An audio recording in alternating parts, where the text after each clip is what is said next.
Welcome to this week's Riks Round Up. My name is Rebecca and I am joined by Peter Klepper and Elias Norgren. Welcome back. Thank you, Rebecca, and welcome back. Thank you. So today we will be talking about the socialist secret plan to fight so-called far right. It's been revealed. We will, of course, be talking about the election in Germany that took place on February 23rd, and also Macron visiting Trump. So but I think we'll start off with the election in Germany. Elias, can you tell us what happened with this election? Well, I think that the most polls that had been released up in the past few weeks leading up to the election were mostly proven sort of right. I mean, the AFD landed on about 20%, generally where most polls and predictions placed them at. CDU just below 30%, 28%, also pretty predictable, fairly predictable result there. The SPD actually ended up slightly higher, I suppose, according to some accounts. They were down low as 15% in certain polls. They ended up at about 16.5. Pretty terrible result for them. They're probably going to stay in government though, because that's the big kicker about this election, of course, that there's no way that the CDU, despite being the biggest party, is going to be able to form a government without the SPD, most likely. So we're going to see a coalition between the center right and the Social Democrats. And this is, even though the German people obviously voted for a very distinct right-wing turn, especially in terms of immigration and security politics and energy politics and all of these key areas that German voters have been concerned with. AFD and the CDU gained a majority by themselves. CDU is not going to cooperate with the AFD, obviously, because the German political establishment has this firewall, of course, to the so-called far right. So what we're going to see is probably a number of years, maybe not even a full 5 years, because that's what one governmental term in Germany runs for. We're probably going to see a number of years, at the very least, of fairly ineffective government. Is my prediction, at least. And Peter, what do you think these results will mean for Germany's future? Well, actually, it was a thriller. It was only around 2 p.m. clear that the German Greens would not be needed in any coalition. So, I mean, if you think that, the socialist in power again is bad enough, we were 14,000 votes close to the, CDU, CSU, Chancellor Merz, having to go with not only the socialists, but the Greens. Why is that? Because a small leftist anti-immigration party, it exists in Germany, the Bundessarah Wagenknecht, they got 4.98% or something, like just under the 5% threshold to get into the German parliament. So they failed. If they would have gotten in, they would have achieved at least 30 seats, which would mean that indeed the CDU and the socialists would not have enough seats for a majority, that they would have to back the Greens to help them out, because the Liberals was not going to be an option, because the Liberals failed to make it. Now the Greens are bad. They already announced before the election that their condition to enter government would be that Germany would not be allowed to ask the EU to scrap the de facto ban on combustion engine cars from 2035 on. Now 2035 is tomorrow, and as everybody knows, combustion engine cars are Germany's prime export product. So the Greens are not just completely ignoring the migration challenge and all that comes with it, but they also seem to have a deep hatred to the German economic power, and I think many people are not so optimistic about Merz and think he's going to be more of the same, and that may well turn out to be true. But just think that we escaped the Greens, and that Europe escaped the Greens, because Germany is, of course, incredibly important politically and economically in Europe. Now, if you look at Merz, he made a big announcement that he was going to shut all the borders of Germany after the election. But literally one day after he got his victory, he already announced that he's not going to do that. Now, it was a stupid promise to begin with, because, of course, all the sort of illegal migrants would still be able to angry, and only law-abiding citizens would be stuck in traffic jams. Everybody knows that you have to stop the migration chaos at the natural border of Europe, which is the Mediterranean Sea. But then he should not have made that promise in the first place. Also, Merz, I mean, he said on the day of the election, I think, or right after, that we have to think about the European defense, that we can no longer trust the Americans. Now, I, first of all, very much disagree with that. I think even Trump, yeah, he's a bit critical, that's true, but he will not abandon Europe. It's not in the DNA of Trump to, you know, abandon a sphere of influence as he sees it, as long as Europe pays their fair share. But more fundamentally, even if the US would abandon Europe, it's like throwing away your old shoes before you have bought new ones. There is no European army. Many countries like Sweden, like Belgium, like Germany have neglected their defense. So it's, I think this was a very, very bad start for Merz. I have to disagree with the fact that, you know, the Bundesrat Wagenknecht didn't enter, and as such we were spared the Green Party in power. Well, the Green Party in power is not going to make that much of a difference from the CDU and the SPD in power, actually, I think. I mean, there's the one maybe. topic. There's the one topic of, you know, the green policies and all that. Will they maybe abandon the what would you call it, the abolishment of fossil fuels, for example? I mean, that issue sort of. All of these issues, key issues, are sort of in the air, because we know that this political establishment just walks back on all of its promises. They walked back just literally one day after the election on immigration, for example. They've let down all of these mainstream parties, mainstream social democrats, mainstream, you know, right-wing conservatives, whatever you want to call them, the CDU. They've just consistently shown that they do not deliver on these what you might call populist promises that they come with in order to be able to compete with parties such as the AfD. So I think that the expected government we're about to see right now is going to be engaging in a lot of, you know, bad policies anyway, with or without the Greens. And if the Bundesrat Wagenknecht actually had entered into parliament, I think that would have further normalized anti-immigration sentiments, because now there is both a very distinctly left-wing economic alternative as well as a right-wing economic alternative to both of those to both of those camps. The fact that the Bundesrat Wagenknecht actually got almost 5% of the electorate shows that there is a need for a very sort of left-wing perspective on the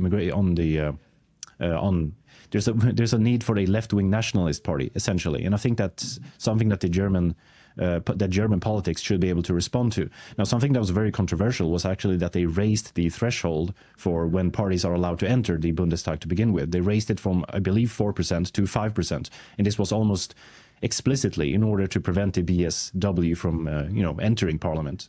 And there's I think a lot of things would have been a watershed if BSW had actually managed to win their parliamentary seats. And I think a lot of things would be different in Germany from, let's say, 20 years from now than where they are today, in a positive direction, that is. Yeah. No, I get the point, and no, I do agree to a great extent. Of course, the signal has been sent. The SPD, the German socialists, they have been handed a bloody nose by the voters.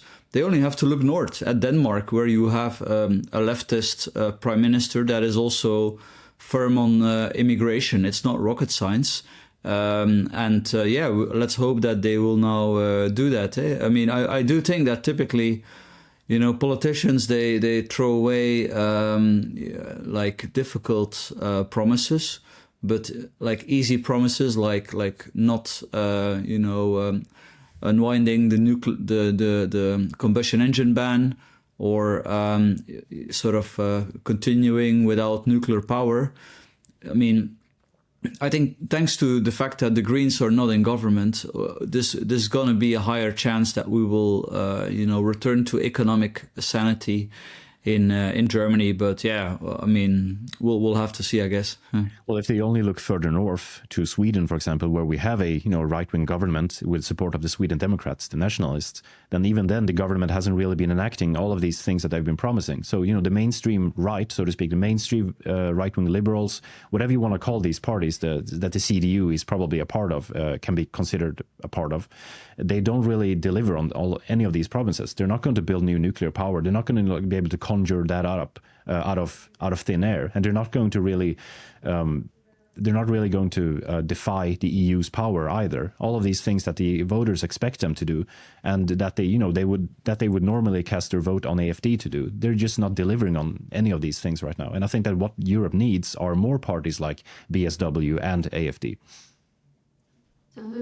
Debates are always interesting. Thanks, guys. I can see that wasn't completely in agreement, but that's, I think, always interesting to listen to. But we'll move on to our next topic, and this is a headline from Politico, revealed socialists' secret plan to fight far right. So the European socialists have a secret plan to stop so-called far-right parties from gaining power in the upcoming EU elections. Peter, can you tell us more about this strategy? Is it a good strategy, especially given current polling trends? Well, frankly, it's sad and embarrassing. So Politico indeed revealed that the socialists in the European Parliament, they are highly annoyed with the so-called Venezuela majority in the European Parliament. Now, what is that? There is no firm majority in the European Parliament. Sometimes you hear policy analysts claiming that there is like a permanent coalition. That's not the case. They agree a coalition topic by topic. They agree coalitions for the nomination of the Commission President, for all kinds of regulations, for resolutions, whatnot. And at one point there was I think it was a resolution to condemn, just yet another anti-democratic measure in socialist Venezuela. And the interesting thing was that this was supported by all the groups from the center, the EPP, the European People's Party, to what people call the far right. So then we have the ECR, the Patriots, I think even ESN was involved with AfD. The left did not agree with it because of, I don't know, some minor detail, and they were outvoted, frankly. And this has been been happening a few times, and you can see the EPP actively, which I think is good, looking for cooperation with their more right-wing counterparts. Now, the term far right is so tiring, really, because when you say far right, I think people associate this with a bunch of Nazi skinheads that are prone to street fights. Well, at least I do. And not with maybe populist politicians that, let's say, want to be firm on immigration, crime, and also typically have right-wing views on economic policy. Now, there's very solid arguments against all these views, but I think they're not beyond the pale, and certainly the public, the voter, thinks that we should perhaps try these recipes a bit more. So, I mean, these kind of firewall and cordon sanitaire and sort of strategies to keep out X% of the of the political elected. I mean, this is ultimately just to prop up the power artificially of the left, and they're very annoyed that this is no longer working. So specifically, one of the things that I found very sad in that little document that they strategy document that they prepared in order to try to end this Venezuela cooperation is that when somebody from the Patriots group speaks up, that they encourage the socialist MEPs to no longer respond to their arguments, to basically ignore them, to no longer ask for a blue card, which is the system in the European Parliament. If you want to intervene and give your opinion on something you disagree with, I mean, and this cuts to the heart of democracy, right? I mean, in a parliament, you are supposed to speak up, I think, when you don't agree with something. So, yeah, it's basically just testimony of how hopeless they are and how unwilling to confront the reasons why people are no longer voting as much for leftists. I think it's rather humorous that they're resorting to, oh no, we have to let the patriots and their representatives, we have to let them speak in the chamber now. We're not going to interrupt them and heckle them. It's sort of paradoxical that, wow, they're letting them exercise their rights as elected representatives of the European Parliament. That's how they're going to get them, right? And that's a very good strategy, obviously. You know, it's just very strange, really, at the heart of it. And one of the other things that they have in this tactic, in this strategy, so to speak, is to sort of drive a wedge between the EPP and the rest of the right-wing parties, so the Patriots, ECR, for example, and try to ridicule them. But I think that all of these things sort of, it's sort of strange because the voters actually decide what the outcome, indirectly decide what the constitution of the European Parliament actually is supposed to look like. Now, nobody really watches European Parliament, broadcasts. Like, nobody's going to see these ridiculous hecklings. Wow, that social democrat really just owned that patriot politician, right? That's not really going to happen. So what it's a sort of strange thing that they're hoping for here. I don't think it will have any effect at all, really, because in 5 years, the Patriots, the Europe of Sovereign Nations, ECR, all of these groups are going to have grown, most likely, because the voter support will have grown considerably for the parties that constitute these groups. And the Greens and the Socialists, all of these parties are probably going to be shrinking. So, it's a sort of a useless tactic in a parliament that nobody really pays any attention to. It's just sort of their own club, right? Moving on to our final topic, Macron visiting Trump. Peter, can you tell us what this is all about? Yeah, well, we had the sort of the bromance renewed. So Trump welcoming Macron with a very firm handshake in Washington, D.C. Macron being welcomed with the whole committee of the whole government of Trump, J.D. Vance, Pete Hegseth, the defense secretary. And then a pretty friendly press conference after, where we learned a number of interesting things, specifically, of course, about how to deal with the war in Ukraine, which is now the absolute top priority in global politics.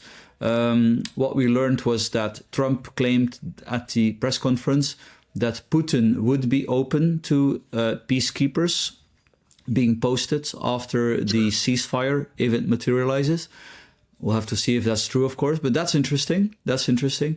Then secondly, Macron, on his turn, claiming that the United States would be willing to somehow guarantee the safety of these peacekeepers, which will be important because I don't think any European country will send soldiers in harm's way to Ukraine after ceasefire if the United States not directly or indirectly somehow helps to guarantee their safety. Because if the United States offers these guarantees, Russia will be very unlikely to do anything nasty to these peacekeeping soldiers. So that was quite interesting.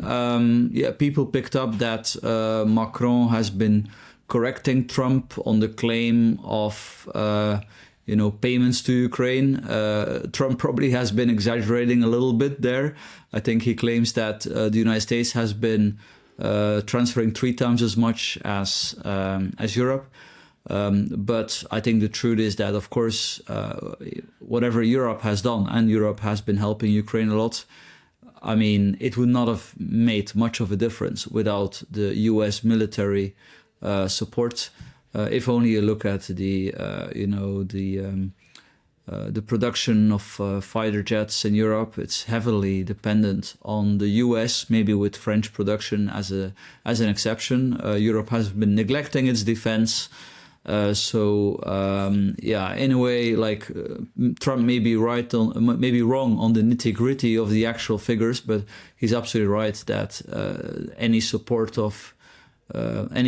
to Ukraine is strongly dependent of the United States, which is why I am also very skeptical that if the US would say, and they won't say that, but if they would say, oh, we don't care about Ukraine anymore, that Europe would step up. Europe is not able to do that. That is the sad truth.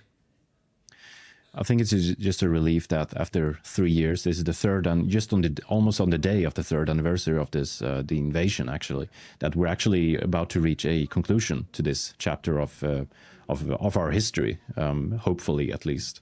I think most European countries and European leaders should also be happy that they don't have to donate more resources to the Ukraine in this manner, just to be able to fight back Russia, considering the war actually is over. I think more politicians should be appreciative of that fact.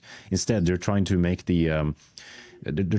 this like donation game is sort of like a moral high ground against the United States somehow. Oh, we're still supporting Ukraine. We're still donating so much money and so much arms and so much, various types of support. But I mean, usually the people living in your countries wouldn't really want this to be necessary, right? So this is probably in the interest of everybody that this war actually ends in a fairly unfair terms, at the very least. I mean, Russia hasn't completely swallowed Ukraine. They're not going to be able to swallow Ukraine. I don't think they really want that to happen either. And Ukraine is not really able to take back whatever they have lost from Russia. And I think this is sort of a reasonable point to actually just take a step back and realize that this is just cementing the trench between Europe and Russia just even further. That means we're never going to be able to have constructive relationships with them again if Europe keeps being this belligerent towards Russia. And I think it's very positive that Donald Trump has a different attitude to it. Even though he is factually incorrect on occasions, I think that the attitude that he brings to this conflict is so much more constructive than whatever the European leaders have brought. And this meeting between him and Macron is just an indication, right, that Europe is actually beholden to whatever they have to stay on level with the United States in these issues. They can't just go and carry on the war themselves. That's just not going to happen. And nobody in Europe wants that to happen either, except for these select few politicians who really just want European resources to go to killing Russian soldiers. Yeah, that's definitely true. And I mean, I think we have to just in general judge Trump on his results, not on what he says. Okay, of course, calling Zelensky a dictator is not accurate. Churchill also did not hold elections. The US had elections during World War II, I think. But look, I mean, that was also in response to Zelensky saying that Trump was living in an echo chamber and sort of, making fun of him, which was not the smartest move of Zelensky. But look, this is a terrible war. And of course, Russia is in the wrong and Ukraine is in the right. But we are where we are. And it's probably good to have a healthy dose of realism. And Trump, I do think, is generally a realist at the end of the day. He's not all that ideological. He did secure, or help to secure at the very least, the ceasefire in Gaza. It may still fail. Let's hope not. But I mean, it cannot be denied. That's a great first success. Okay, technically it was under Biden, but it was just before Trump came in, and Trump played, his rhetorics played a very big role. Also by keeping Hamas to the deal, which they have done. They have folded for Trump when he said the hostages have to be free by Saturday, 12 a.m. So, I mean, he has a pretty decent track record, Trump, when it comes to foreign policy. To be fair, the threshold is pretty low. His predecessors have all started wars. But in North Korea, many experts say, oh, this is so irresponsible and et cetera, et cetera. Yeah, maybe, but still, so far the situation seems decently stable in a bad way, I guess, but still, since he opened up to the dictator of North Korea, he's now trying to do the same with Putin. But what I'm afraid is that this is the nice cop stage, that Trump is basically playing nice with Russia, but they are holding the talks in Saudi Arabia in order to remind Putin that, this Saudis, they can crash the oil price, and that's going to cost you a lot of money. So maybe you should play along with my strategy. I think that's the hidden message of Trump. And we know that Mike Waltz, which is the national security advisor, he's a bit of a hawk. So he has been saying, look, we may well allow Ukraine to strike deep into Russian territory, escalate the sanctions. Sanctions are, of course, pointless, but still. So I would not be surprised. I'm not hoping for it. I'm, of course, hoping for peace. But I would not be surprised that Putin refuses the deal, that Trump then says, okay, now we're moving to stage 2, the bad cop stage. And that, brings a big risk of escalation. If, I don't know, Ukraine bombs some... if Ukraine does the same, what Russia does in Ukraine. Let's see. But let's perhaps also... it's good that Trump is realist, but let's be realist about his chances of success. Putin, I think, has, he really needs this war to divert attention from all the looting and the stealing and the dictatorship in Moscow. So I don't think he's just gonna easily go with whatever Trump puts in front of him. But I would be happy to be mistaken on that, of course. I would like to add that, despite the lie about Zelensky being a dictator, I mean, European leaders have lied about mass immigration and many other social issues for decades that are way worse than whatever Trump has said in the past month. So on that basis alone, I'm just not going to give the European leaders who complain about that the light of the, any air on that topic, to be honest. I think that's all we have time for today, guys. So thank you very much, Elias Norgren and Peter Klepper, for your insights. Thank you, Rebecca. Thank you. And thank you, as always, for watching Riks Europe.